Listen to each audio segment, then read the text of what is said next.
Hey guys, welcome back to a brand new video. I'm RexFinance, and today, I'm in my college dorm, but give me a break. We just got done recording an awesome interview with Matthew Schultz, the current executive chairman at CleanSpark. Now, if you guys appreciate Matt coming out and talking on my channel, make sure you go thank him down in the comment section. Also, leave a like if you guys enjoy this type of content on my channel. Also, feel free to share this video with any fellow CleanSpark investors you may know, or just family members or friends that you think would be interested in this company. On top of that, I need to mention I am not a financial advisor. I invest to make a profit just like you guys do. I am in no way compensated by CleanSpark or any related affiliation to CleanSpark, nothing like that. The only money I'm making from this video is through YouTube and their ad revenue. Now, my current members, Rex Nation I like to call them, actually got early access to this interview. So if you guys are interested in joining Rex Nation, hit the join button. It's located right next to the subscribe button. Also, if you guys are new here or returning and not yet subscribed, hit the subscribe button down below. Also, right now on the screen, I've put up CleanSpark's safe harbor statement. It basically just says that things we're talking about in this interview are forward-looking. They use forward-looking language and the like. So be sure to read through that. And also go to CleanSpark's investor relations page or even just CleanSpark's website. I'll leave a link down in the description to that as well. If you have any questions that you would like answered after watching this interview, I know Matthew is ecstatic to answer any questions you may have. So feel free to send him an email or give him a call on the phone. But with that, guys, I hope you guys really enjoy this interview. It was super fun to conduct. And with that, guys, enjoy. All right, so today I am back with the Matthew Schultz, executive chairman of CleanSpark now. Congratulations on that, Matt. But this is going to be kind of a shorter round of questions. And then later on, as we get more news on the accretive growth that CleanSpark is going to take action on, we're going to have Matt back on alongside the CEO, Zachary Bradford, to chat and interview simultaneously. So that'll be awesome. But we're going to keep it short. And I know lots of you guys are looking forward to this interview. So let's be cognizant of Matt's time and get right into this first question. So my first question for you, Matt, is as the demand for microgrids increases, how have you been handling this growth so far? And do you see your company able to execute efficiently on a much larger scale as this growth hopefully continues? Yeah, so that's a great question, actually. I want to kind of circle back before I start to answer that and just say that Zach and I are both looking forward to coming on and talking with you. We've been kind of in a unique conundrum, being in the middle of the raise that we completed and then closing our fiscal calendar year. So we closed the year on September 30th. So the books are closed and we've not yet filed our Form 10K. So we have to be somewhat sensitive with what we can and can't talk about. So I just wanted to apologize. I know I committed to you that we would speak with you earlier, but it's kind of been like drinking out of a fire hose. So I apologize about that. No worries. I've had some calls from investors over the last week and a half saying, hey, I sent you an email and I didn't get a response. So just for clarification, I was one of the lucky winners of the COVID lottery. So seriously? On October 21st, I was diagnosed with the coronavirus. And so put me down for the count for a few days and I was quarantined and I was trying to stay active and respond to everybody. But if, for you and any of the people that subscribe to your channel or have reached out to me, I apologize if I didn't get back in a timely manner. It hit me pretty hard. So anyway, with that, like you're doing better. So yeah, I feel infinitely better. So to your question about our ability to meet demand. Mm-hmm. So it's a terrific question. And we have a really unique approach to that solution. And that is we have a kind of a one-to-many approach in sales of our solution. The idea behind that came out of, we started with the military, as you know. We built the microgrid system at Marine Corps Base Camp Pendleton. And because it was such a unique solution, we were all things to everyone. We were the engineering company, we were the procurement company, we were the construction company. We're the C10 registered electrical contractor in the state of California. So I've got guys bending conduit and putting up power panels. And that's really not our core competency and our skill set, but it was necessary to kind of learn and understand the microgrid business, but more importantly, to understand the way that we were able to create that interoperability between multiple different types of assets. Gotcha. And so as we've learned over time and built additional projects, we've identified what are our skill sets, where's our core competency, what are our strengths and what are our weaknesses. And quite frankly, we're not a construction company. We don't want to compete with construction companies. And our strength is in our software. It starts from data analytics, it goes to modeling, and then software and controls, and that full solution. Now we have professional engineers that can work with the customers that we have. But what we did, Ben, is we shifted. Instead of me being the guy that goes out and sells a microgrid to a shopping center, or me being the guy that goes out and builds a microgrid on a military base, what we do is we work with energy developers. And that's what you've seen out of the partnerships in Costa Rica and others. And the idea is that energy developers are now taking advantage of the fact that because of the rapid expansion in the solar industry, the utilities have somewhat devalued solar by changing the time of use charges and the utility tariffs. And so for these rooftop solar guys to continue to succeed, now they've got to have another solution. And so by adding storage or a fuel cell, offering resiliency or economic optimization, they now have a product to go back into their customer and say, hey, the solar isn't worth today what it was 5 years ago, but by adding software and controls, by adding storage, potentially adding additional generation, you can now not only increase the value of that software, but as a result of FERC 2222, you can now potentially make money on that. Yeah, and big. So by working with those energy developers, it really shortens my deal cycle, if you will. Now I'm working with an energy developer or a series of energy developers over a geographic area, over a country, whatever the case may be, that have existing relationships with their customers, and their customers are already pleased with the services they've received. Now they look to them to come back and enhance that value. So by selling that one-to-many approach, working with a distributor or a energy developer that has multiple customers, it really simplifies it for us. And one thing I'll add, I had a call today that said, hey, Tesla's doing utility-based microgrids in Western Europe. Who's controlling their system? And that's something you and I have talked about before.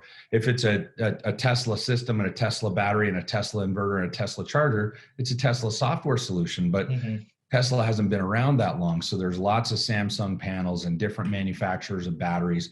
And so we fancy ourselves as kind of the jack of all trades, if you will, because we can integrate anybody's equipment with anybody else's equipment and make it work in a single ecosystem. So real long answer. Does that kind of answer it? Yeah, absolutely. So I don't know if this was in the prepared questions I had for you, so I apologize. But on that note, can we expect more of those relationships with the energy developers in countries other than Costa Rica, or even in the United States for that matter, like besides Enchanted Rock? Is that something as investors that we can look forward to?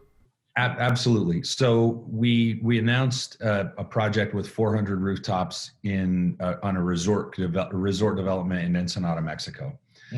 That caught a little bit of publicity, and now we're working with other energy developers in Mexico. So that specific project was with the land developer. Now we're working actively with energy developers that have multiple projects, not only for economic reasons, but in Mexico, there are areas that are not served by the existing macro grid.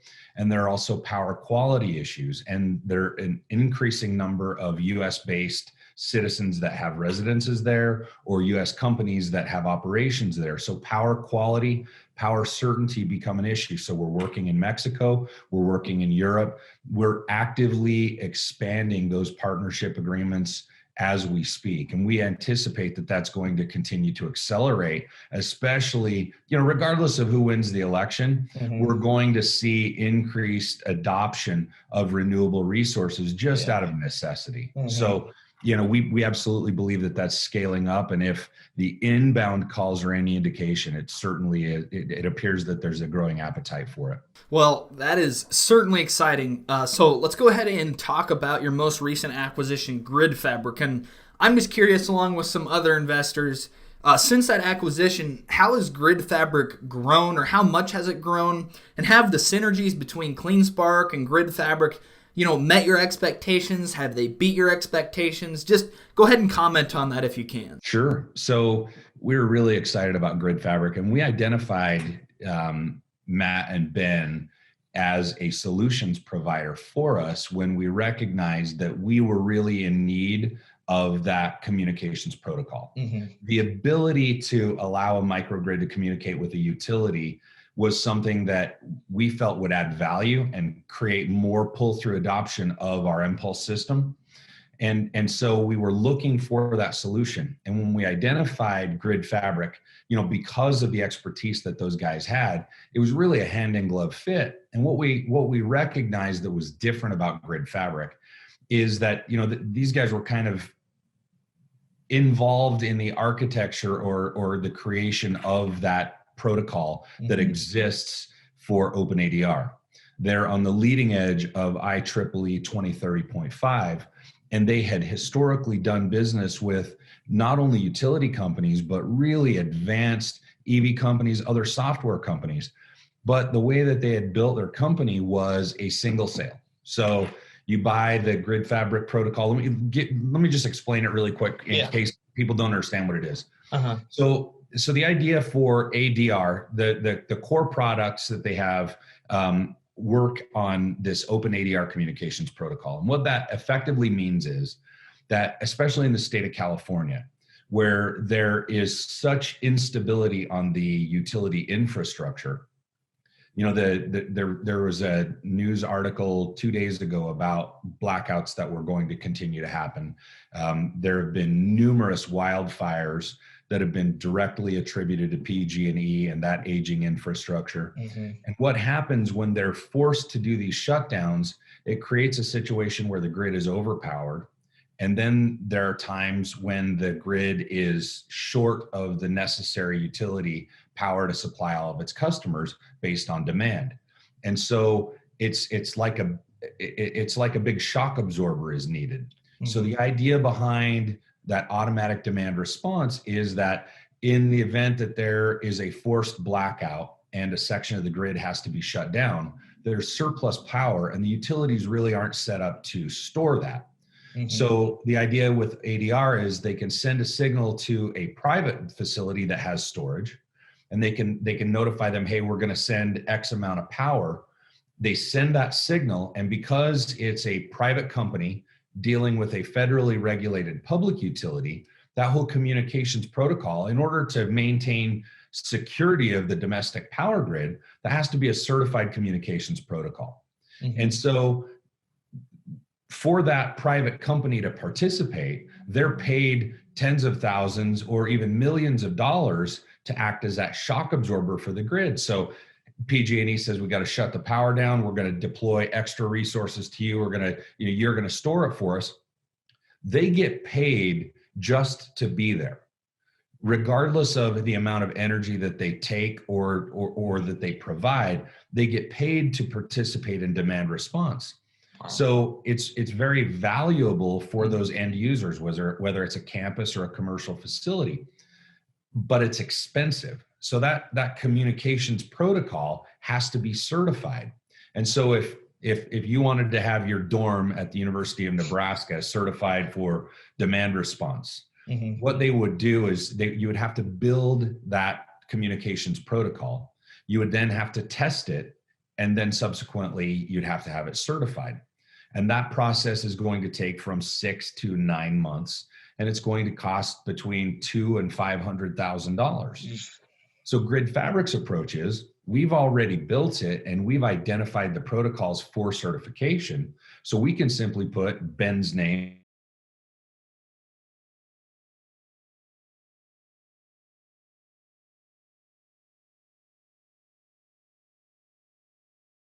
money and in 2 weeks' time. So it's a much more efficient program, but it also allows for you to participate in those energy programs immediately. So GridFabric provides those communications protocols for taking or distributing power during periods of grid instability and certifies that communications protocol. Historically, they've sold that one-time deal. Here you go, Ben, write us a check. What we've shifted, and the reason I put out a press release last week was, it wasn't to say, hey, you know, I've received a couple calls saying, hey, you didn't say who the companies were, the EV companies, and you didn't say how much the value is. Well, number one, we're bound by confidentiality, but number two, the materiality of that announcement was because we shifted the way GridFabric does business. Instead of a single point of transaction, one time done, they've now sold that software communications. We sold it as a SaaS model. And so that's software as a service, meaning now my customer acquires the license for that communications protocol and they pay for it over time for an extended period of time. And so the idea is that we then layer those contracts and increase the long-term monthly revenue that CleanSpark realizes as a result of that. So the purpose of that press release isn't to say, hey, we signed up with 2 new EV companies and we're not going to tell you how much the value is. The purpose of the press release is it's a paradigm shift in the way that the software is sold and marketed, and it now fits within our SaaS model. Beyond that, we can now layer GridFabric into mPulse, and when I sell mPulse, I can now participate in those energy savings programs between the end user and the utility, so it increases CleanSpark's profitability. Gotcha. So if you can provide more information on the EV companies listed in that press release, I know that wasn't the entire point of the press release, but I'm curious, are those EV companies that are mentioned in the press release EV manufacturers, or are they EV charging companies? What particularly does GridFabric work with? Both. Great question. Yeah. So the idea is working with EV manufacturers to allow, during Battery Week, one of the things Elon Musk talked about was the fact that your car can now participate in the grid. Yeah. And it looked like, I mean, when we recently did this raise, we brought in $40 million from a group of really high-end clean tech and green tech institutional investors. It was a fixed price offering. There's no warrants, there's no adjustability of the price, there's no motivation for anybody to short. They just bought shares. So the idea is we want to provide or we want to expand the availability for GridFabric to participate with both EV manufacturers.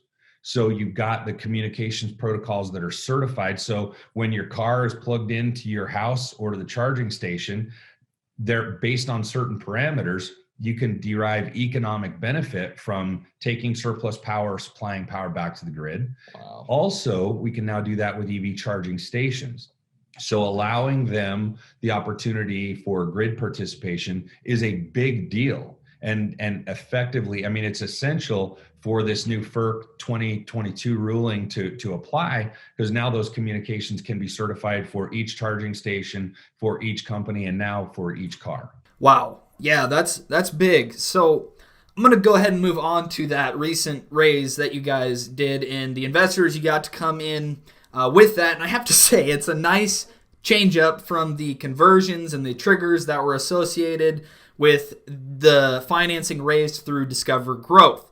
Now, I don't know if you can speak much on this, but if you can, I'd appreciate your thoughts on this ongoing court battle. I think it's been made publicly pretty clear that CleanSpark is in an ongoing court case with Discover Growth Fund. And my question is, do you guys at CleanSpark remain extremely optimistic and confident that you guys are going to prevail in this court case? So, you know, commenting on ongoing litigation is kind of treacherous because of the fact that we're involved in ongoing litigation.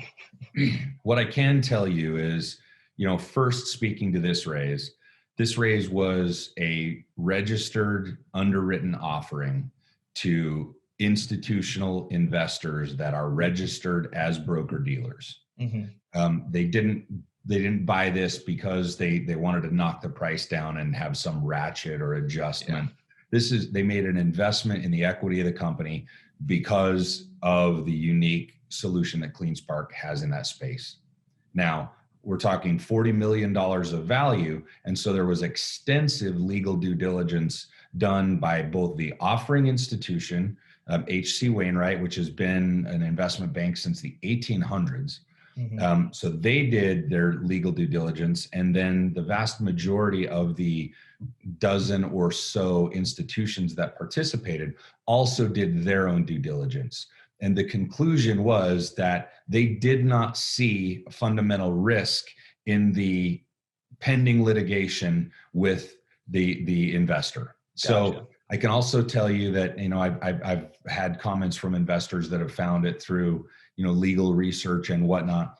The case was moved jurisdictionally from the Southern District of New York into JAMS, which oversees the U.S. courts in the U.S. Virgin Islands. And I can tell you that on each claim that we made in JAMS, we prevailed.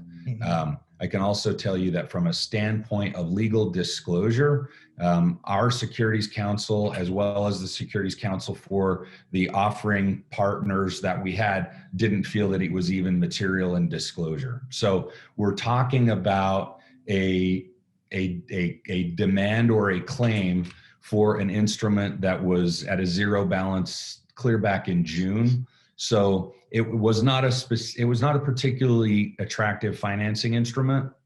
But when Zach and I made the decision to enter into that agreement back in 2018, it was out of necessity. We were an OTC company. It was necessary for us because we didn't have the opportunities that we do now. It's been completely settled and satisfied. The pending issues, we believe, as well as our counsel and a number of the other participants, that I believe the judge's ruling or the judge's comment was that CleanSpark has a strong likelihood to prevail on the merits. So we don't see it as an issue whatsoever. We do see, understand, and acknowledge, there was a short report, a hit piece that was put out on the company. People like to use fear, and it's unfortunate that you could do some of the things that were done. Like, for example, they said, CleanSpark's a failed business.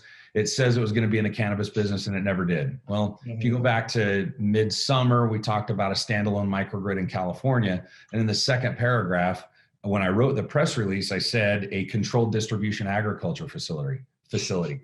So that's a medical marijuana grow facility. Now, I also don't want to alienate my customer base by them saying, CleanSpark's in the cannabis business. We're not. We work with an energy developer that has a complete CleanSpark standalone microgrid on a cannabis grow facility. Now, we don't go promote that, but that's just a specific example of really poorly researched, fear-based, short attack kind of crap. So they also said that we're faced with imminent doom, and that it's our largest shareholder. None of that is true. So we're very happy and very confident for where we are now. The market has taken a hit. I think it's a result of a number of factors, but it's gone below the offering price. We're 5 days before a really hotly contested presidential election. People are fearful about the stability of the markets. Congress can't seem to get along and decide whether or not there's going to be stimulus.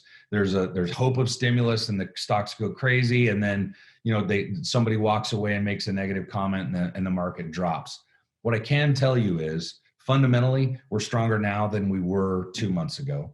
We have $40 million more cash in the bank. Our intellectual property has continued to advance. Our chief technology officer, Amanda Kabak, did a presentation just last week for SPI, and I believe it's archived and available on my website. But when you look at the unique solutions that we have and the evolution of our offering, just adding the cash value makes our company worth more. Not to mention the fact that you and I have had discussions, and before I raised $4 million back in June, told you that the only reason we would seek capital is for accretive growth and acquisition. And the definition of accretive is that the dilution is offset by the value of whatever it is you acquire or use the proceeds for. So we brought in GridFabric. We've made some improvements to our team. We'll be 50 people strong by the end of December. Wow. We're continuing to grow. And the transactions that we're identifying and in due diligence on, and I'm intentionally sounding vague because I don't want to go through any material non-public information on your channel, but we believe that the targeted use of proceeds will have a substantive difference on the value of the company. It's going to make a significant difference in CleanSpark. And so while the price is, yes, down, it doesn't give me any pause for concern because we're stronger now than we were then. And we really believe it's just market conditions. Okay. Yeah. So a couple things. You talked briefly about Discover Growth, and can you just confirm that you don't owe them anything at this point? You've paid all of your debts that you owed to them off. So we had a convertible instrument that was ugly. In fact, when we entered into that agreement, Zach and I were the largest shareholders by a long ways in the company. And as a result of the dilution the company experienced through the settlement of that, it diluted us down too. So we converted out all of that debt, and you can go back to our 6/30 10Q, and you can see that we had zero balance on that note. Right. There was no balance. It was fully and completely settled and paid off. And the only subsequent transaction with the investor was we offered them, according to the terms of our agreement and keeping our word, we offered them the right of first refusal to step in place of another investor when we had the opportunity to raise that capital for the GridFabric acquisition. And they elected to take that. It was under different terms. It was a straight stock offering, no conversion, no ratchet, no nothing. So that was settled at the time of execution. All right. So just let me know if I'm pushing you too much here, but do you know, is Discover Growth still the largest shareholder like many people have claimed? So I specifically, the investor bought and sold shares. So in the 2018 and 2019 instruments, those were fully converted and settled. The 2020, the raise back in June, they purchased shares. There was no conversion, there was no ratchet or reprice. And that investor, to the best of our knowledge, has completely liquidated the vast majority of those shares. So I can say with certainty, they are absolutely not anywhere close to the largest shareholder in our company. Well, there you go, everybody that's watching. That's kind of big, and I know that was a big, sticking point with investors that chose to sell out of the stock because of that fact, or current prospective investors are kind of weary of investing because of that court case and the I guess false interpretation that Discover Growth is the largest shareholder. So that kind of clears that up, but. All right, so in the first interview, when you came on my channel, it was a great time, very awesome of you to come on, and I appreciate you coming on again yet today. It's all been very informative. But in that interview, you mentioned that you seriously think CleanSpark is going to be a multi-billion-dollar company in the not-too-distant future. So I guess my question is, do you still subscribe to that thought process? I do. So you look at where we are from when this started. I was on a speaking tour with Renmark Financial, and I was meeting with retail investors, retail brokers in a number of cities across Canada when the pandemic hit. So CleanSpark has had this portfolio of intellectual property and this business model, and we had significant cash on hand, and the stock price was continuing to be pressured down as a result of that outstanding convertible instrument. So I made a presentation in Calgary, and I want to say maybe it was Vancouver, and it was the week of St. Patrick's Day, so mid-March. Yeah. And one of the participants in that meeting commented that our market cap was lower than the cash we had on hand. So I think we had like $6 million in the bank. So our market cap was really low. Do I feel like that was artificial? Absolutely. We're talking a market cap under $10 million. So back up to a month and a half ago, we have a market cap of $200+ million. And and we have the same basic portfolio of intellectual property. We're just a little bit more well known, and we don't have the selling pressure from that ugly convertible instrument that we had. So now we're starting to reach a point where you start to look fundamentally at our value. And I can tell you, Ben, in my opinion, we're dramatically undervalued. I mean, I speak with institutional investors on a regular basis, especially now that we have, more than a dozen really quality firms. And, one of the calls I had just as recently as today with one of the participants in the raise was, what is it that the market doesn't understand about CleanSpark that it is so, in the words of this specific investor, so dramatically undervalued? So, I personally feel like we're undervalued, but I'm in the trenches every day. I mean, this is all I do. I see the calls that come in. I know the relationships that we're building. I'm the guy that's, on the email chain with Tesla, getting their approval to include their ticker symbol in the press releases and talk about the joint project that we have on those 2 locations in Costa Rica. I mean, I see these, I'm working with Marty, our IR guy, our corporate communications guy, in getting Ford's approval to include Ford's name and ticker symbol in the grant we got with Rejoule on repurposing EV batteries. So I personally believe that we're drastically undervalued, but to hear an institutional investor say, what is it that the market doesn't understand, validates those feelings for me, right or wrong. But I think that, if you look at the global perspective, you've got billions and billions and billions of dollars in solar that has been deployed. And you've got all these battery companies that are now looking to gain traction in the market. And the challenge is that they're not the same company. So you got a battery manufacturer, an inverter manufacturer, and a solar panel company. And then you've got a building in different jurisdictions with different utilities, different tariffs, different policy requirements.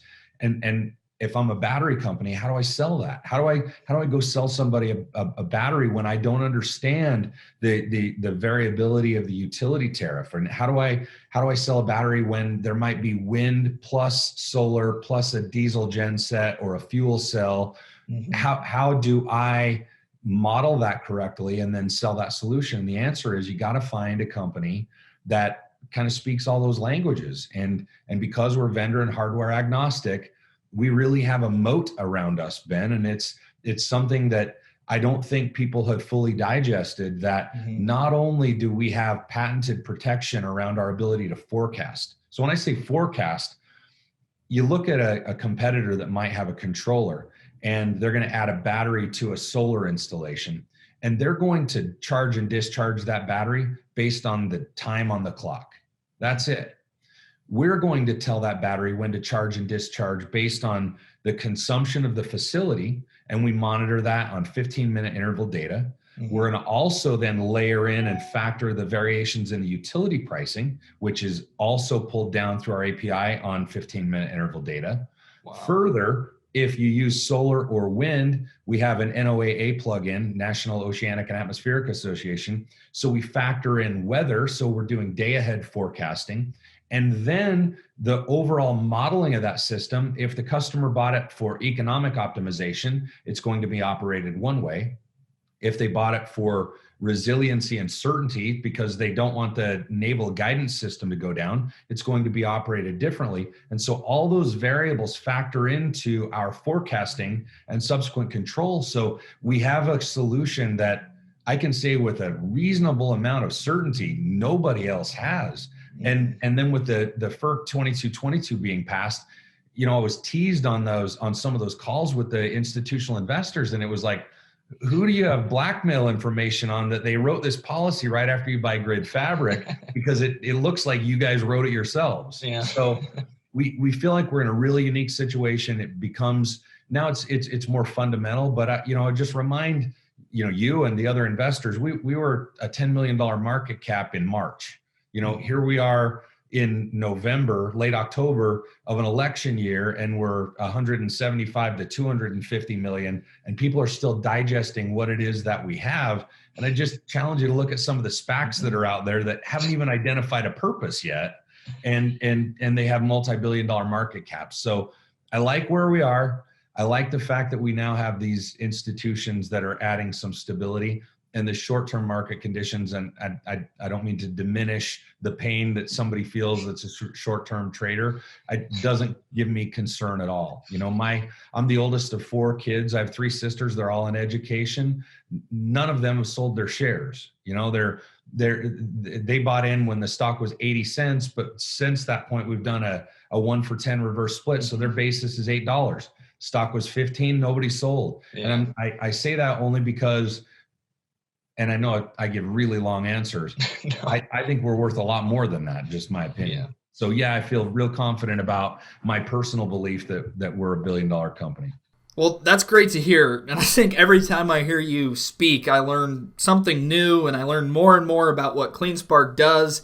Just incredible. So I think it was the most recent conference call, if you want to call it a conference call, where Zachary Bradford, the CEO of CleanSpark, mentioned you guys were looking to use about $20 million of the total $40 million you guys raised for acquisition purposes. My question for you is, that's a large chunk of money compared to the $1.5 million you're paying for GridFabric when it's all said and done. So are we looking at more than one acquisition here, or is it just one very large acquisition compared to the acquisitions you've made in the past? That's a great question. And I don't know that we talked about that beforehand, but I'm happy to jump into it. So our strategy is to grow both organically and then through an aggressive M&A strategy. And the idea is that if we can consolidate other assets that bring value to our company, we're going to do that. We're going to look at those opportunities.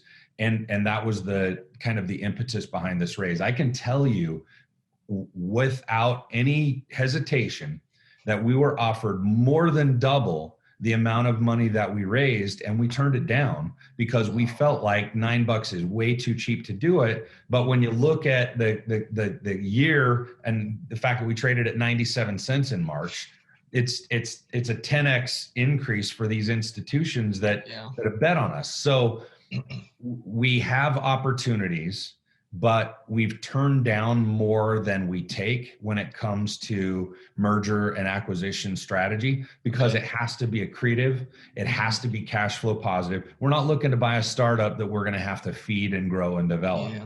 You know, we have developing technology that we own. I mean, on the bookshelf behind me, I've got 6 patents on a gasification technology that we own that converts anything that's carbonaceous. So with the exception of nuclear material, metal, dirt, rocks, and glass, everything else on the planet is carbon. Okay. Yeah. And so the idea is that we've got a portfolio of patents that and a machine back here in the back of our Utah office that we've had at the Carbon Energy Innovation Center, where we put all different types of feedstocks. You know, it can process shredded railroad ties and municipal waste and coal and animal byproducts and beetle kill pines.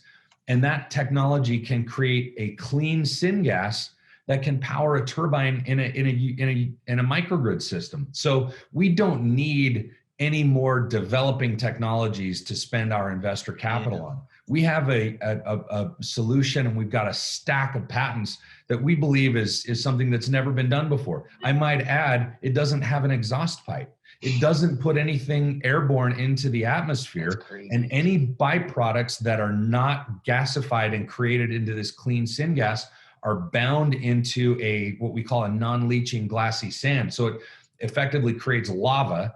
Any contaminants are pulled into that lava. It's then rapidly cooled and ground up, and it becomes a non-leaching glassy sand that has value as a construction aggregate. So you talk about storm debris and beetle kill pines and municipal waste. Think about getting rid of the blue garbage can altogether and just putting everything that goes to the dump in a single facility that can process it back to its original state, and that is energy. So, you know, I excuse the tangent, but we're not looking to buy more ways to potentially develop something. If and when we make other acquisitions, and we're looking for them all the time, it has to make sense and it has to make money. And that's where we're at right now. Well, I love to hear that. So you bring up I don't know what to call it, the SynGas machine. Is that something you guys are still realizing revenue from? Is that something you guys are still using, or does it have a coat of dust on it per se? So, that's a great question. When we developed that technology, or when we began to develop that technology, it was pre-revenue. It remains pre-revenue. We have a commercial demonstration model. It's been a kind of a labor of love. Give you an example. The reaction that takes place in this thing, and it's literally, I have 7 or 8 patents, red ribbon patents on my bookshelf for this device. But what it does is it creates a reaction where it's like burning, but without oxygen. So there's pyrolysis, and then beyond that, hotter, there's gasification. And the reaction inside this device gets up 2,300 degrees Celsius. Wow. And so in the development cycle of this project, we worked with an industrial manufacturer that does nuclear power plants and so on and so forth. And so they helped us, the ceramics that are contained in the refractory inside this thing. It's the same ceramics that are used on the heat reentry tiles in the shuttle program. They're built for us by Coors, the brewing company. They're also the largest high temperature ceramics manufacturer in the world. So it's been an evolving process. We've tested it. We've tried new feedstocks. We've modified it. The way that we ended up acquiring CleanSpark is we were invited to joint participate on the development of a power grid at Marine Corps Base, the Mountain Warfare Training Center in Bridgeport, California. Because of the distance from the grid, they were looking to create a microgrid that could power the base, but they needed a base load power source. And so our gasification system is what kind of pulled us into that dialogue before we bought CleanSpark, and then have subsequently advanced that. So it's on the shelf. We still own it. I got an email about it today from a developer that's looking to utilize that for processing storm debris and using the byproduct to rebuild dikes and road base. So there's still market interest and demand. It's not an active part of CleanSpark's business. Gotcha. But we own it. I mean, it's 100% owned by CleanSpark, and at some point when it makes sense, we'll be doing something with it. But right now, the iron is hot in the microgrid space, and we've got all the demand we can handle. Definitely, that's all really neat stuff as always. My next question is: have the continued Californian wildfires that keep raging across the state, along with the blackouts, the rolling blackouts, has that continued to lead to increasing demand directly to CleanSpark? Yeah, we have. So the answer is yes. We put out a press release last summer with the Sonoma County School District. And the idea there was to create a community-based solution that would provide power for specific community centers and areas in a geographic region that was likely to be impacted by wildfires. So in Sonoma, the idea is that you're going to take schools and community centers, provide microgrids, so there is a place that people can go that have power certainty, and then you can create kind of a grid of grids where microgrids can be interconnected. The idea for distributed energy is that it's localized and controlled locally, as opposed to the macro grid where it's distributed and generated and then transmitted through the power lines. So those power lines are part of that aging infrastructure. And so we continually have dialogue with campuses, software campuses, college campuses, shopping centers, real estate investment trusts, and different groups not dissimilar from the Sonoma School District that we talked about, that are looking for solutions. The challenge heretofore has been the economic value. Yeah, we'd love to be able to provide power for these people, but there are taxes that go in place to pay for the utilities to be brought in.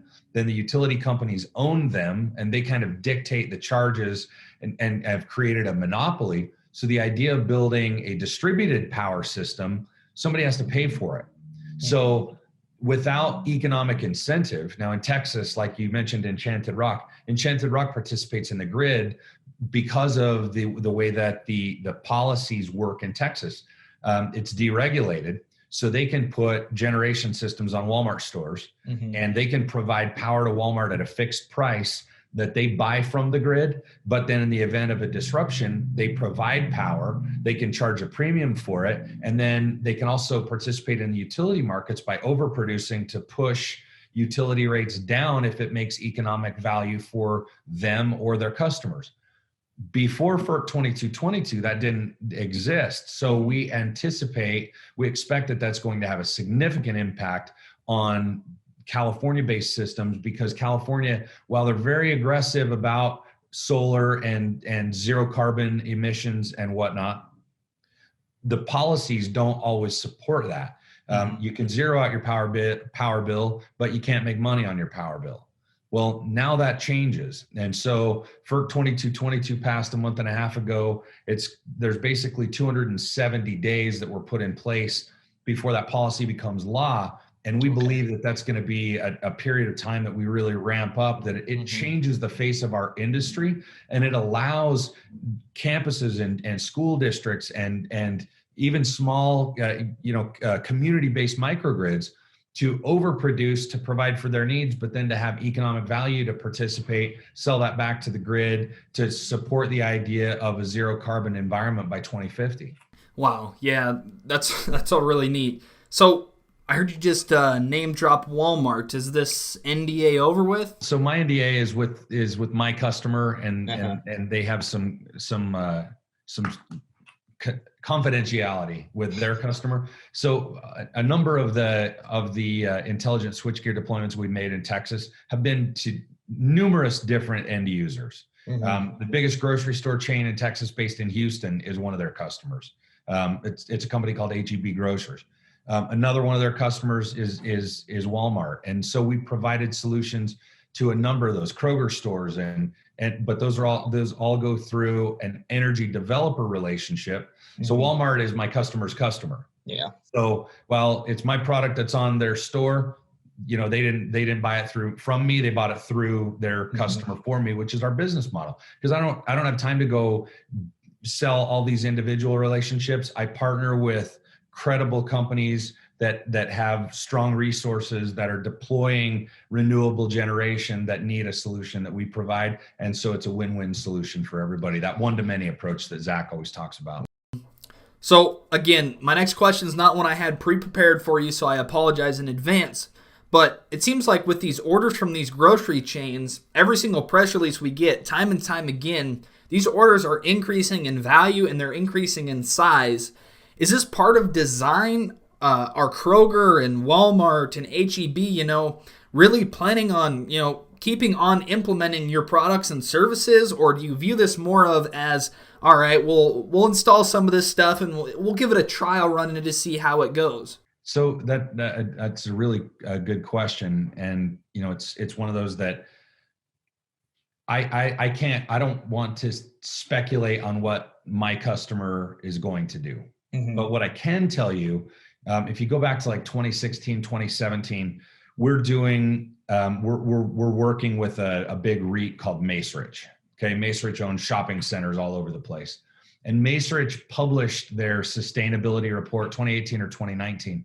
And they talk about to their shareholders in that sustainability report that they want to focus on shifting away from fossil fuels and create more opportunities for resilient power. So we did a full paid engineering exercise with them, a portfolio analysis, came back with a number of solutions, and have continued to work beyond that. Now, the sustainability efforts in 2018 were to offset against utility bills, but to also provide the appearance or the value to their customers that, hey, look, you're coming in our store and we're running AC systems in California and we're consuming a lot of energy, but we're trying to be responsible and offset that by adding renewables. So the focus is, we can hedge some of those costs by adding renewables, but there's really a limited economic benefit. Now you have the opportunity for these large real estate property owners to participate in local, regional, and national energy markets. So you heard during the debate the other night where they talked about incentives to the oil industry. So in the oil industry, the incentives are in the form of a tax credit. So you have there are deductions. If you were to go drill an oil well in Texas today, you can depreciate all of the expenses of drilling that well that don't result in a tangible asset at the wellhead. So preparing the site and building the mound and paying the crew and bringing in the mud and operating the drilling rig and the diesel fuel, all those are what they call intangible costs. So the way that those utilities receive incentives is that they have the ability to depreciate those intangible costs the very first year of drilling of an oil rig. So if you spend $2 million on an oil rig on an oil well, hypothetically like a Mississippi limestone well in middle Oklahoma, because of the federal incentives, you could depreciate about 70 to 75% of that expense the first year. So it stimulates that domestic production, which, as was mentioned in the debate, regardless of who you like, we're now energy independent as a nation, which is a big deal. Yeah. So, but there was also a comment made by Vice President Biden when he said we don't offer those benefits to renewable energy. And that's not accurate either, because there are investment tax credits that go for deployment of renewable resources. So in the state of California, you put a solar system on your commercial facility, you can depreciate a big portion of that right up front. Wow. So there are companies that are financing solar deployments simply to leverage those tax credits and then look at the difference on the ROI of a system. Well, now with the new policy, now you're incentivizing all these companies to come in that have issues and literally throw money at real estate owners to add solar and storage and all of these renewable resources to a system because the incentives are there. We expect those incentives will continue under the current administration, and we expect that those incentives are likely to increase in the event of a change of administration. So we really don't see it as a loss either way for CleanSpark. But the value is continuing to grow, and we expect that it's going to magnify in the very near future. Awesome. Great answer. I know you've talked about part of that $40 million you guys raised going into hiring some new sales personnel. Are these new sales personnel primarily going to work inside of the USA, or are they going to be working outside of the USA? It's going to be both. Okay. There's going to be a big focus here because of the fact that we're talking about an industry and I don't mean to keep hammering on it, with the FERC 2222 passage, an industry exists now that didn't exist a month and a half ago. And there's a complete paradigm shift into what it looks like to add distributed energy to a project, because now you're not doing it just to keep the lights on if the power goes down or just to offset some of the cost of your electric bill. You're doing this with the idea that you could create income by adding these resources. Not only can you zero out your utility bill, but you can make a dramatic impact on the environmental impact of your facility. But now there's economic incentive for that participation, that the utilities are being told, you got to buy it. If I make it, you got to buy it. And what's been a disadvantage is they've shifted those time of use charges. So solar is the cheapest, or the utility rates are the cheapest when solar works. And so as a matter of policy, because the rate when the solar is generated is so cheap, they don't have to pay you very much for it. The idea now is that if I can store that energy, I can play the utilities game, and at 6:30 at night when the utility rates go up, I can now push that stored energy back to the grid that I generated when rates were super cheap. So, I mean, think about it this way, Ben. I'm running my facility on solar, and I'm buying power in the middle of the day from the utility grid, and I'm not using it. I'm putting the batteries. And then later in the day, because the utilities have jacked around the rate schedule, now I'm selling them power that they've got to buy back that I bought from them earlier in the day cheaper. Yeah. The whole idea isn't to play games with the economics of this, but it's to incentivize and to stimulate people to do the right thing. And that is to utilize renewable resources, because regardless of red or blue states, I was in Texas once upon a time, and there was a water pumping truck that was going to an oil site. And it said, we didn't inherit the planet from our parents. We borrowed it from our kids. And so I think the idea of being socially and environmentally responsible is just a human obligation. It's not a Republican or a Democrat obligation. It's the right thing to do. Yeah. So this is my last prepared question for you, Matt. Are you, and you've already touched on this a little bit, but if you could expand on it, I would appreciate it. I'm sure my viewers would appreciate it as well. But are you currently in discussion with other potential partners as a part of the partnership platform? And if so, are these potential partners located in new countries or areas that CleanSpark doesn't have a footing in yet? So that's a great question. We are working with, I mentioned early in my comments that we're working in Mexico as a result of the International Land Alliance project that we're developing in Ensenada. That created interest from other energy developers there. Power quality is an issue there. Access to the macro grid is an issue there. So absolutely, yes. We're also working with companies in Europe. But interestingly, we're also working with Asian companies, not as energy developers per se, but as manufacturing companies that build energy storage solutions. They build battery solutions. They build other components of hardware, and they're looking for a partner that can provide them the interoperability with other resources, with other utilities.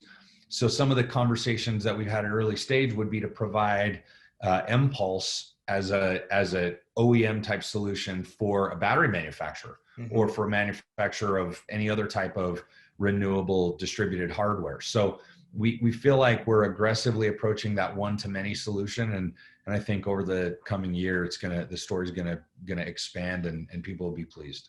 Yeah, that's awesome to hear. I see the sunshine's starting to get you, so I better get you out of here. So if you have any closing remarks you'd like to make, I'll leave that up to you. I appreciate your support and your interest in the company. I always look forward to answering your emails when you shoot them over. I appreciate the fact that you're a young guy, the age of my third oldest or third youngest.